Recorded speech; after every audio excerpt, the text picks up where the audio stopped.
যদি ঠিক রাত 2টায় তোমার ফোনে আননোন নাম্বার থেকে কল আসে, তুমি কি ফোনটা ধরবে? ধরার আগে এই গল্পটা একবার শুনে নাও। ঢাকার একটা পুরনো এলাকায় থাকতো রাফি। নতুন একটা বাসায় উঠেছিল সে। ভাড়াটাও কিছু কম, কিন্তু আশপাশে মানুষজন একটু অদ্ভুতভাবে তাকাতো। তার কারণ রাফি বুঝতে পারেনি। প্রথম রাতেই কিছু অস্বাভাবিক লাগলো। রাত ঠিক 2টা বাজতে তার ফোনে একটা কল আসে, আননোন নাম্বার। রাফি ধরলাম, ভেবেছিল কেউ ভুল করে হয়তো দিয়েছে। কিন্তু পরের রাতেও ঠিক 2টায় আবার সেই কল। এবার কৌতূহল হলো। রাফি কলটা রিসিভ করলো। হ্যালো। ও পাশে কেউ নেই, শুধু শোনা যাচ্ছে খুব ধীরে কারো শ্বাস নেওয়ার শব্দ। হঠাৎ একটা মেয়ের কণ্ঠ, তুমি আমার রুমে কেন? রাফির শরীর ঠান্ডা হয়ে গেল। সে কলটা কেটে দিল।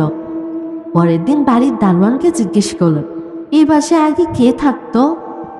দারোয়ান একটু চুপ করে বলল, একটা মেয়ে ছিল, নাম নীলা।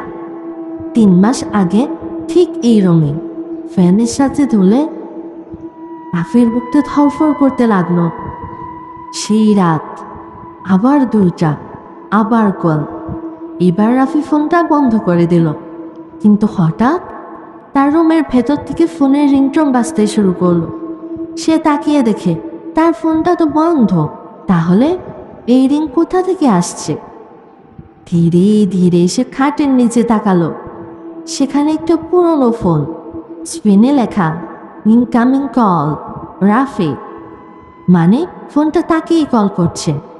হঠাৎ ফোনটা নিজে নিজে রিসিভ হয়ে গেল। আর সে একই কণ্ঠ, আমি তো বলেছিলাম এটা আমার রুম। এরপর খাটের নিচ থেকে ধীরে ধীরে একটা হাত বের হলো। পরের দিন সকালে রাফির রুম খোলা পাওয়া গেল, কিন্তু রাফি নেই।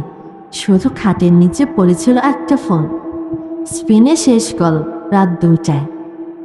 এরকম আরও ভৌতিক ও মজার মজার গল্প পাওয়ার জন্য আমাদের মিনি ম্যাজিক পেজের সাথেই থাকুন।